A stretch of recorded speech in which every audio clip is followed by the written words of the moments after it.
Man, technology is great, right? Especially when it comes to things like social media and texting. I mean, how many of you guys text your friends all day long? And how many of you guys spend your free time scrolling social media? I mean, why not? You could do it all from the comfort of your own hand. You no longer have to send letters in the mail or wait to talk to someone on the landline. With technology advancing more and more, what we thought was happening in the future is actually happening now, especially when it comes to communication. Even though it all sounds great, did we ever stop to think about how it is affecting our interpersonal communication skills? Let's talk about some of the history and the advancement of communication technology. In 1990 to 1995, the first emailing sites were created, such as AOL, Prodigy, and CompuServe. In 1993, the first Nokia SMS messaging came about. And the first social media site, 6 Degrees, came out in 1997. And lastly, the first blogging sites came out in 1999. So between 1990 and 2000, there was a big uprising in communication technology. Now, some of the apps that allow us to do this are things like Twitter, Facebook, Tumblr, Instagram, and Snapchat. Then we also have some business apps such as Skype and HipChat, and those allow us to go to our meetings and do things like that from the comfort of our own home and no longer have to go to work. And things like Facebook and stuff allow us to share things that are going on in our day-to-day lives, and we no longer need to meet with our friends in order to talk about what's going on. I actually did a survey from people on my Facebook and some kids from the Rhodes State College. Now these are people from, let's say, age like 75 to age like 10. 77% of people said they would rather text than talk on the phone or meet in person. That includes my grandma, because they think it is easier to multitask with. So going to meet people in person and actually hang out with your friends is becoming less of a priority to some people. Also, 100% of the people that I survey have social media. So now let's talk about how it's limiting our social skills.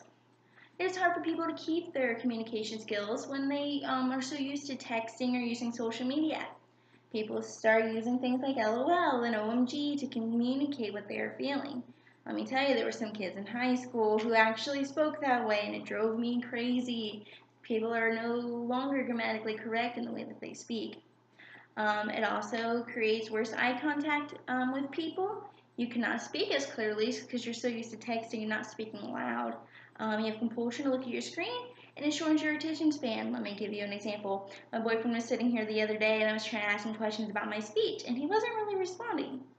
And then finally, he's like, what? And then I told him he lost it because he was a pure example of what I'm talking about here. So it also does not really have your children learn social skills because they grew up in the age of texting and other types of technology. They're so used to doing things from a screen that they did not learn the social skills that they need. This all comes from a lady named Danielle Campbell, and she's from Odyssey.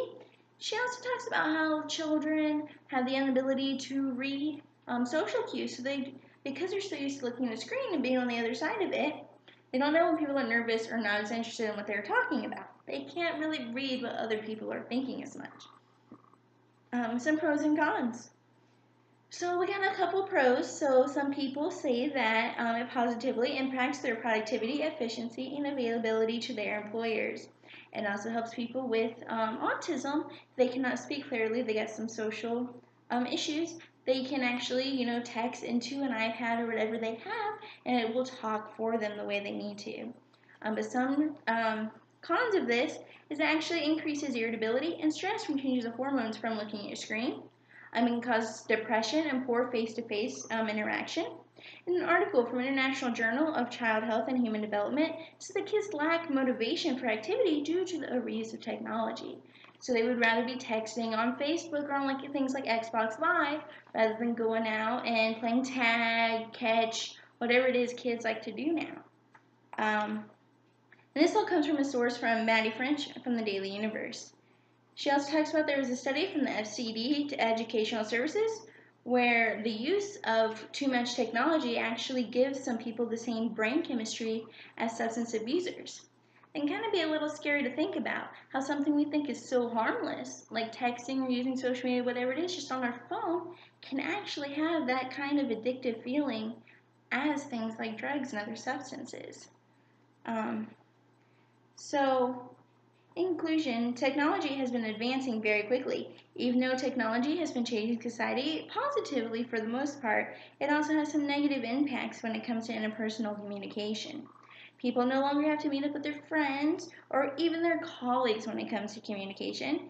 And because of this, people are either losing their communication skills or maybe not gaining any at all. Communication technology has made some positive impacts in society, but has also made some negative ones psychologically, causing things like depression and addiction.